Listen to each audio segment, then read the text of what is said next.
One.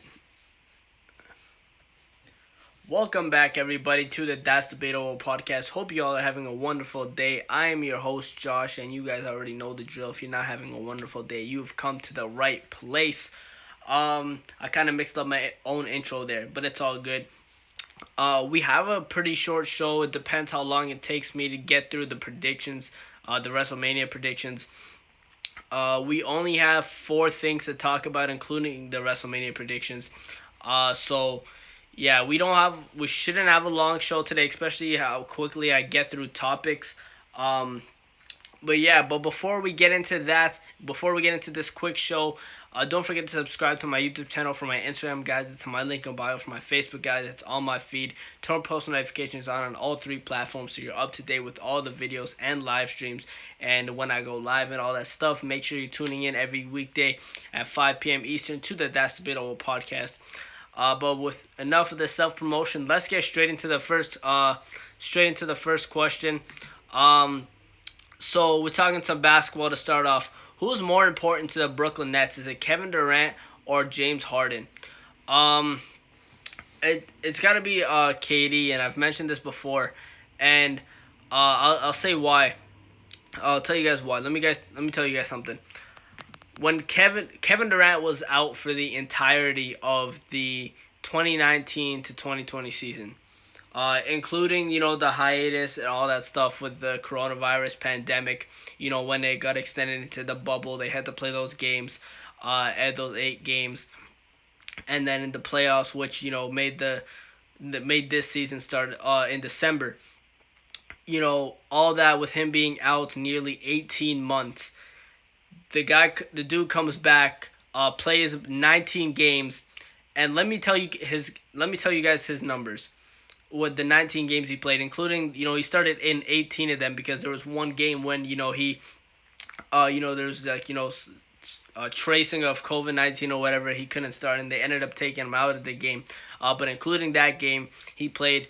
He's averaging 29 points on 52% shooting, 43% from the three-point range, and not to mention 87.3% from the free throw line. He was an MVP candidate. He was leader in MVP candidate. He was my MVP. If you guys recall, when KD was playing, I said that he's the MVP. But obviously, since he went down, I can't say that anymore. It's it's James Harden, in my opinion, that's leading the race. But this is KD's team 100%, and I've said it countless times. I think KD runs this team, and I don't think they can get it done without KD. With Kevin Durant, with a rookie coach and Steve Nash, they can get it done. Without Kevin Durant, I don't think that they can even get out of the East. I don't think that the Brooklyn Nets could possibly get out the East without Kevin Durant, and that's how key to this team that Kevin Durant is. He's the best player in the world, in my opinion, talent-wise especially. When he's healthy. So I think he's the most important key to this team, and I don't with Kevin Durant, they're gonna win the chip. That's the most important thing for Kevin Durant and the Brooklyn Nets is winning the chip, and you're gonna need Kevin Durant to do that. I don't think Kyrie and Harden can do that together. I think they're gonna need Kevin Durant to win it. So that's how I feel about that. I think Kevin Durant is the leader of this team. Are you buying into Russell Wilson's commitment to the Seattle Seahawks? Let me talk about something first here, before I answer this question directly. Russell Wilson, this is a guy who's a future Hall of Famer, without a doubt, a future Hall of Famer, and we know this. If you guys don't know, Russell Wilson is a future Hall of Famer. The guy's no scrub. He can play. But this guy is, he's a guy who last season has thrown for about 35 touchdowns, about 18 interceptions. He has a pretty good TD interception ratio throughout his whole career as well. Last season, he was sacked 47 times, and that isn't even counting hits. Throughout his whole career, with the exception of his rookie year, there has never been a season where he's went without getting sacked under 40 times. There hasn't been a season. every season, with the exception of his rookie year, he's been sacked 40 plus times. And so when you think of that and you think, how Russell Wilson called out his offensive line, you have to think of that and why he did it. He did it because he was tired of getting hit. He was tired of getting beat up. He's like, I'm not getting any protection out there. Yeah, I have DK Metcalf, and Tyler Lockett to throw to, but I don't have an offensive line. And he threw them under the bus. Obviously, that ruins chemistry sometimes, but you have to take into consideration he meant what he said, and he's not lying. He is not lying when he says he has no offensive line, because I just brought up the numbers for you guys, the amount of times this guy's been sacked each season. And so Russell Wilson is pretty much saying that, Matt, I need an offensive line if we're going to win. Adding GMs, adding people to the offensive side of the ball, that's cool and all, but where's my protection? Because Russell Wilson is a big dude. Right, for you guys who think he's small and who thinks he's short, you're clearly not watching properly. You need to get your eyes checked or something, because he's not a small dude. Russell Wilson's a big dude, and for him to get sacked that many times, and I'm not even counting hits, the amount of times he's got hit, counting the amount of times he's got sacked, and it's 40-plus times each season, with the exception of his rookie year, like I mentioned. So you think of that, and you just got to look at it, man. Russell Wilson, he's a future Hall of Famer, and he needs that more protection out there. He's not a runner like Lamar Jackson. He's thrower. He has a fantastic arm. He's one of the most elite quarterbacks in the National Football League right now. I see the Seattle Seahawks holding on to him. I don't see him going elsewhere, because he is an elite quarterback, and he is one of the best in the league right now. He can put up MVP numbers, and we know that. So look at Russell Wilson's situation. All he needs is an offensive line. That's all he needs. You look at his coach, who's been to the Super Bowl twice. He's won one.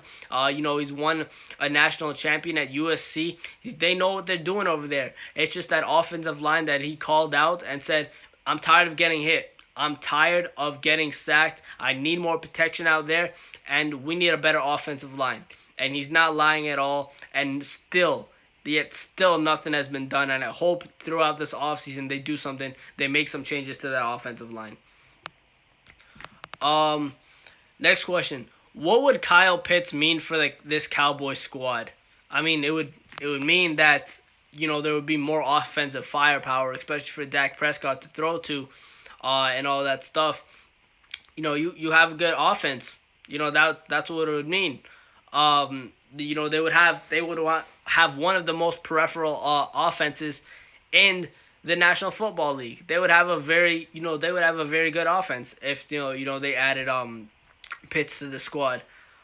But last time I checked, you have to play defense in the National Football League. That's from the last time I checked, because I'm pretty sure you have to play defense in the NFL. And if I'm not mistaken, didn't the Cowboys rank 28th in defense last year? Didn't they rank second to last against the run and the pass? So you take that into consideration. You need a defense. You need a defense desperately. And so you look at the Dallas Cowboys, and this is a team that just disappoints. They just disappoint. You guys know how I feel about Cowboy fans. This is a team that strictly just disappoints every time. And so when you take all that in consideration, and you look at Dallas Cowboys and their fans, you could drop a nuclear bomb and somehow, some way, one Dallas Cowboy fan would come out alive. Like, there would be one Dallas Cowboy fan still remaining. And so that's just how annoying and greedy and selfless they are, right? Or selfish they are, right? They're not selfless at all. No, not at all. No. They stink up the joint every time. I can't stand Dallas Cowboy fans. The minute they win a game, they're like, "Oh, we're going to the Super Bowl. We're going to Super Bowl." If y'all don't know Damian Woody on ESPN, he's a Cowboys fan, and he came on ESPN a couple years ago, said, "Hey, yo, the Cowboys going to the Super Bowl. We might win it all this year." They didn't even make it to the playoffs. And he never really talked about the Cowboys like that again. And then we have other Cowboy fans this year also saying, "Hey, it's looking like we're going to the Super Bowl. It looks like, hey, man, we're going to win it all this year." You still don't have a defense. Yeah, sure. You have a good offense. You're gonna score some points. There's no doubt about that. You're gonna score some points, and probably stink up the joy through Thanksgiving and December, because that always happens with the Dallas Cowboys. What can go wrong will go wrong for the Dallas Cowboys, and so you look at that and you look at how terrible their defense is, how annoying their fans are. They always find a way to manage. They always find a way to manage to just stink up the joint. And that's the Dallas Cowboys for you. We've seen players go there and get worse. Even coaches. We've even seen it with coaches. And Mike McCarthy, who's a Super Bowl champion, decided to bring in one of his buddies before, and finally he's gone. But decided to bring in one of his buddies, and now that didn't help. And now you have a guy in defensive coordinator that was with the Atlanta Falcons and couldn't control that defense. So, and we're not even going to get to the Atlanta Falcons and that game against the Cowboys. We're not even going to get into that. But they got to play defense. You got to play defense in the National Football League, and these Cowboy fans are just looking at their offense. They're not going to think about the defense. The first possession they play defense, they're going to be like, oh, wow, okay. So you can have all this firepower on the offensive end, but when you're playing defense, you're going to be in trouble. It's looking like you're going to be in trouble. You need a few pieces on the defensive side of the ball, and like I said, what can go wrong will go wrong for the Dallas Cowboys. So now we're getting into my WrestleMania predictions. Now this is actually the final thing we're talking about today, because this should take me a while. When I'm doing my predictions and you guys wondering why I'm looking over here, I'm not reading off a script. It's just because I have all of my notes and stuff, all of my predictions and all the matches on this screen on my computer. And so that's why it's looking like I'm paying more attention to Facebook than Instagram when I'm doing my predictions. So just keep that in mind. I'm not ignoring Instagram. I'm paying attention to both. But yeah. So I'm thinking we might start from the bottom and work our way up to the main matches. So I think we might do that. We have a lot of matches, obviously. It's WrestleMania. So we're going to start off... We're going to start off with a match here. So, yeah, we're going to start off with probably... you know what? Let's start from the top of the card, because it might be a little bit confusing. So let's start from the top of the card. So let's get to the match that we're all waiting for, I guess. The Universal Championship match, Roman Reigns, Edge, and Daniel Bryan. Now, if Edge wins, it's because they want to pop the crowd, and he'll drop it soon after back to Roman Reigns. There's a very good chance that Reigns retains the title, though. In both scenarios, I think Daniel Bryan, takes the pin. I don't think Roman Reigns gets pinned here. By no means can I imagine that Bryan wins the title. I think he's just there to help the quality of the match and make sure he isn't forgotten about for the card, like how some other superstars were. Rather than be the one, walking out with the belt right now. Right now I'm 51% for Edge and 51% for Edge and 49% for Roman Reigns retaining. But I could be swayed either way. But right now I'm gonna go. My prediction is gonna be Edge wins the title. So next we'll get into WWE Championship match, Bobby Lashley versus Drew McIntyre. Now I'm gonna level with you here.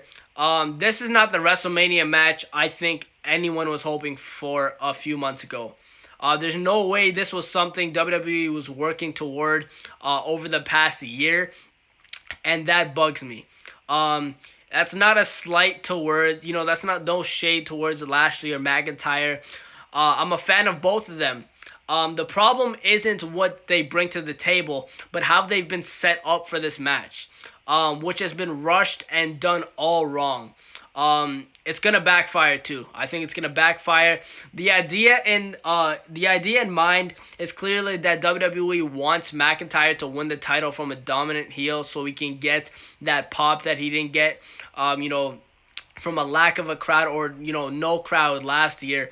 However, what isn't being factored in enough from what I can see is and certainly hasn't been sorted out to prevent a problem, is that people are glad Lashley won the title. They see it as a triumphant moment rather than something to boo. It took him 17 years to become the champion, and people are happy about that. And, this is something that I've been saying for a long time. I think Lashley has been deserving of the champion. The Miz was where all the heat was, went when taking the title from McIntyre, not Lashley. So when push comes to shove, either McIntyre wins this and people boo Lashley, boo that Lashley dropped the title so fast, or McIntyre loses and that defeats the entire purpose. I'm still nitpicking this for being a rematch from last year, too, because instead of something different, I just didn't want to see a bunch of rematches, but that's pretty much what we're getting. I'd still give a thumbs down to how a lot of this was rushed with the number one contenders match at Fastlane, the hot potato situation at Elimination Chamber, and so on, like all of that. This is not a success. I can't say the word. Oh my gosh. It's not a success just because it has two successful people in it. It's not, that's not the case here. If that were the case, Undertaker and Kane against D-Generation X at a Crown Jewel, that would have been the best match ever, right?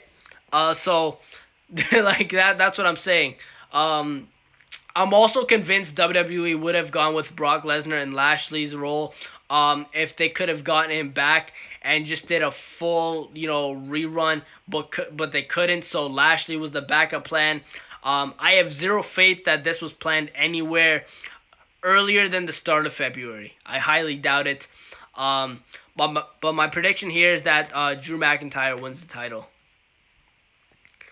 Next, we have the SmackDown Women's Championship match, Sasha Banks versus Bianca Belair. WWE sure took a long enough time to announce the clear and obvious choice, given how Belair didn't give any indication whether whatsoever that she would challenge anyone other than Sasha Banks, right? Every week I continue to think that this feud is being wasted.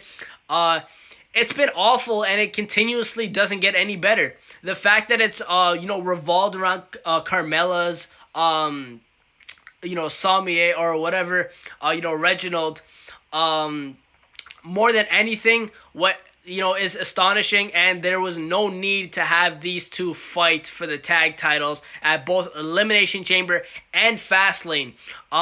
Both Banks and Belair are far, far better than what this storyline, if you can even call it that, right? That's why I put the quotations up. Then what it's presented to them, right? When the bell rings, they should do a great job. However, just because they have a great match, hopefully, doesn't mean, that they had a great feud, right? It doesn't mean that at all. As getting to the point has been a chore. It's been a chore for WWE, to say the least. And, we got to keep that in mind.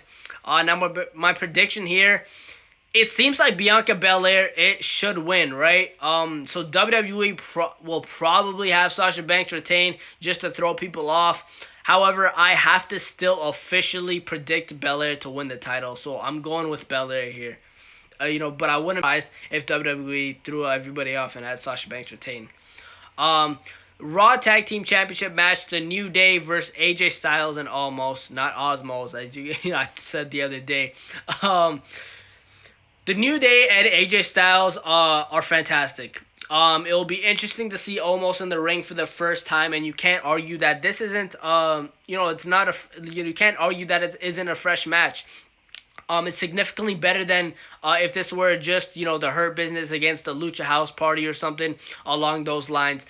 Also putting someone, as high up on the total pole as AJ Styles means more attention is brought to the tag titles, which is rare for WrestleMania. I'm not 100% in love with this, but I like it, and it gets a thumbs up from me. Definitely gets a thumbs up. My prediction is that AJ Styles and Omos wins this. They win the titles. The Raw Women's Championship match: Asuka versus Rhea Ripley. So I had some pros and cons about this. I obviously wrote this before the Raw this week. I expected Charlotte Flair to be added to this match, but I said, I have my notes here. I said if this just, stays Ripley against Asuka, then Ripley wins the title.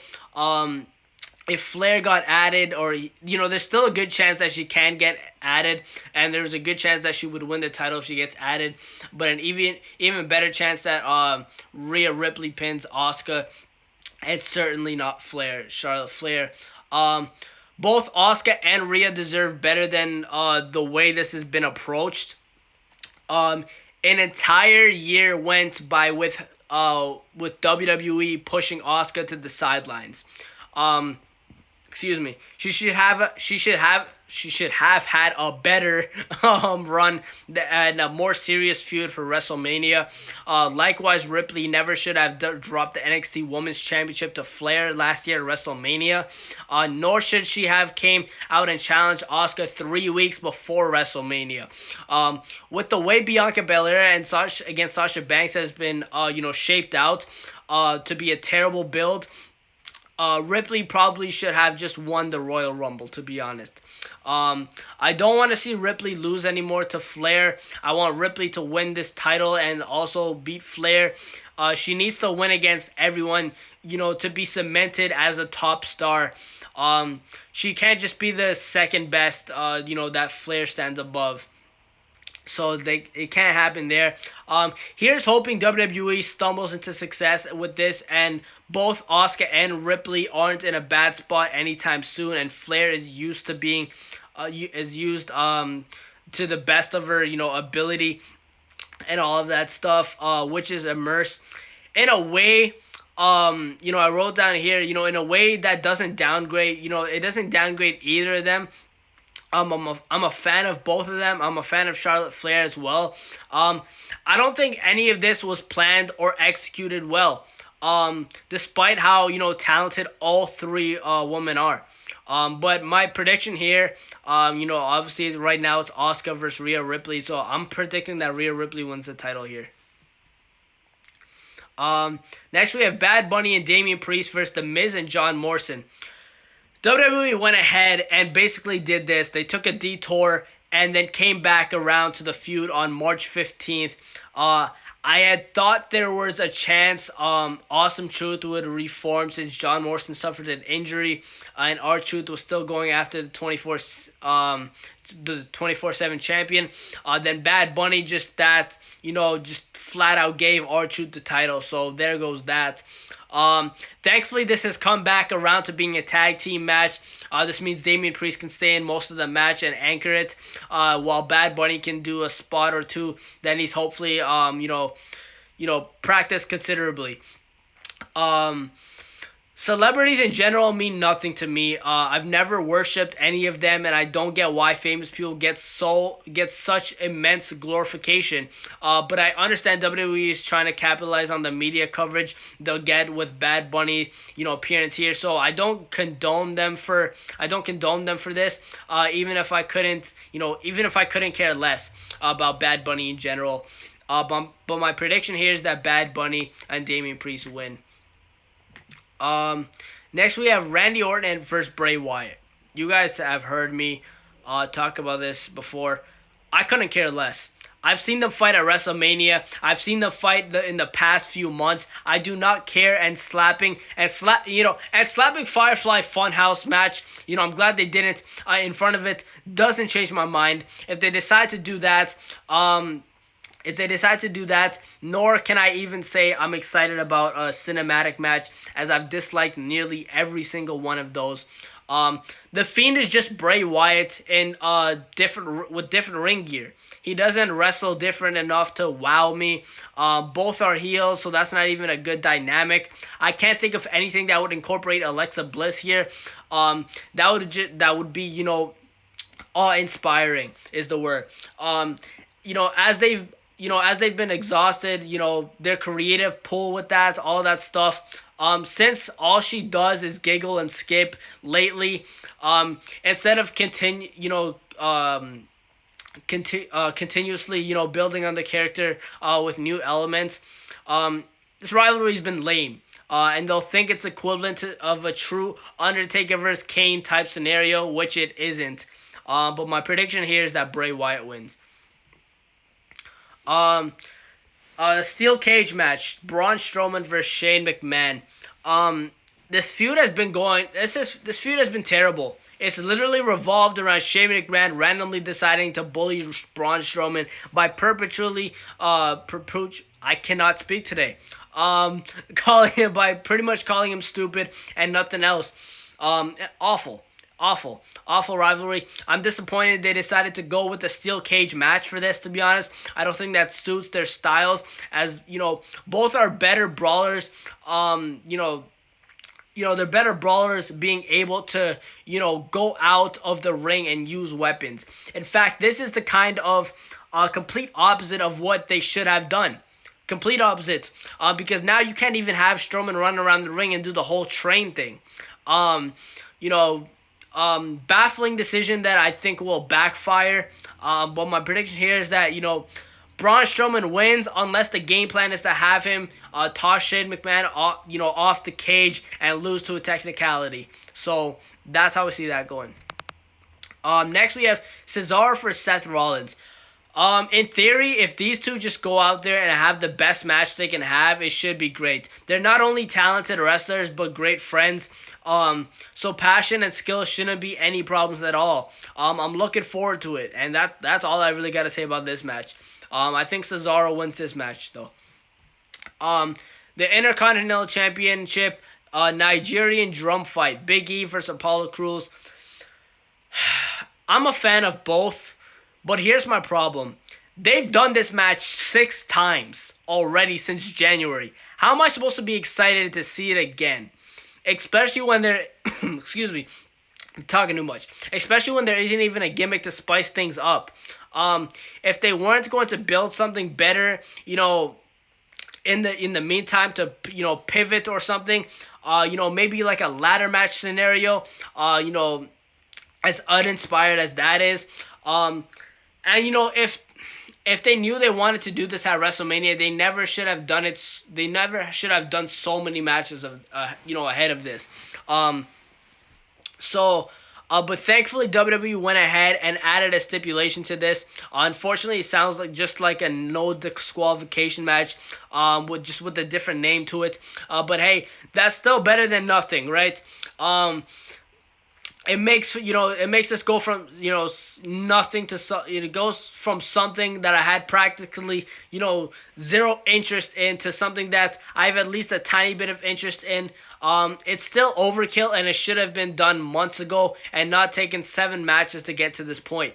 My prediction is that Apollo Crews has, he's lost every single time, so either he finally wins it or this is just a complete it's a complete rinse and repeat of, with Big E retaining, and it was completely pointless to do so many times in a row. So Apollo Crews has to win here. Kevin Owens versus Sami Zayn. Now, I can't imagine this was the plan mid-February. But hey, these two work great together. We've seen it a million times. But it's an undercard match, and maybe they have some tricks up their sleeves. Apparently Logan Paul's supposed to be there and all that good stuff. So I don't know. Actually, I don't know if that's good stuff, to be honest. But my prediction here is that Kevin Owens wins because the conspiracy against Sami Zayn is true, and it turns out Owens is part of the Illuminati and a reptilian who meets Bohemian Grave regularly, for rituals where he influences the stock market. Ask Bo Dallas and Cameron Grimes. So that's genuinely what I think will happen there. So I think Kevin Owens wins. The United States Championship match, Matt Riddle versus Sheamus. Riddle being the champion. I was hoping Keith Lee could be involved in this as a triple threat match, but that doesn't appear to be the case. Instead, this is just throwing, this is just a throwaway, to be honest. Whatever, good enough, their names, they're good enough, right? Their names, and it's for a title, and it's on the undercard. So shut up and watch them wrestle type deal. That's pretty much what it is. Again, I absolutely hate WWE's booking philosophy of doing this match, already before the pay-per-view. They couldn't figure out any better way to set this up than to have Sheamus pin Riddle in a non-title match. So now I'm less interested in seeing it because they just wrestled. Literally just wrestled. I would have done a number one contenders match instead. I would have assumed this was an easy victory, relatively, for Riddle to retain. But then he screwed up his lines in that backstage segment with Asuka on the March 29th edition of Raw. Maybe Vince just punishes him because of that and takes the title from him, so Sheamus can drop it to Keith Lee down the road. But maybe he does that. But in all, at the end of the day, I think Riddle retains, to be honest. I think Riddle retains the title. Tag team turmoil match. Natalya and Tamina versus Ravishing Glow versus the Riot Squad versus Sexy Muscle and Friends, which is Dana Brooke and Mandy Rose. So the winning team will get a women's tag team championship match title shot on night 2. This may or may not also include Billie Kay and Carmella. I say may or may not because WWE put out a graphic and an announcement that it's just 4 other teams. Yet the exact same time put out a graphic with Billie Kay and Carmella on it. That then teased they might be added. They may factor into the possible winning team.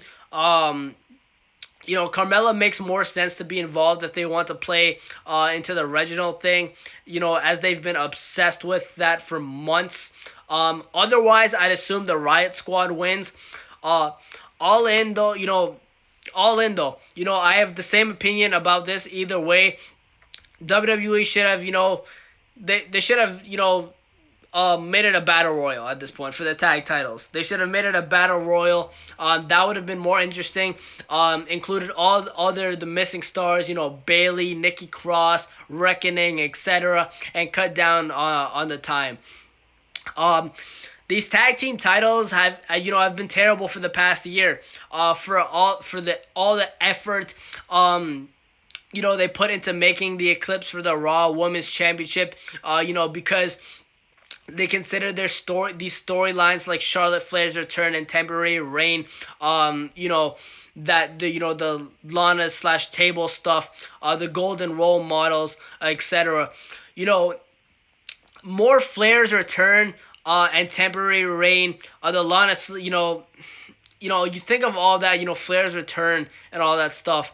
WWE just hasn't done a good job with this. When going from Flair and Asuka winning the titles and all that stuff, they haven't done a good job with this.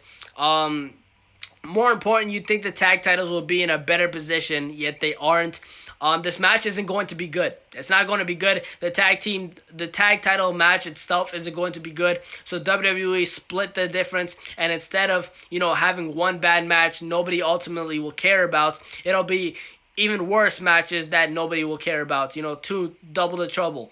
And you mean to tell me that's a better option than having the SmackDown Tag Team Champions on one of those nights instead? Give me a break. Give me a break, WWE. Come on, man. The Riot Squad wins unless Billie Kay and Carmella are involved. The Women's Tag Team Championship match, Nia Jax and Shayna Baszler versus To Be Decided.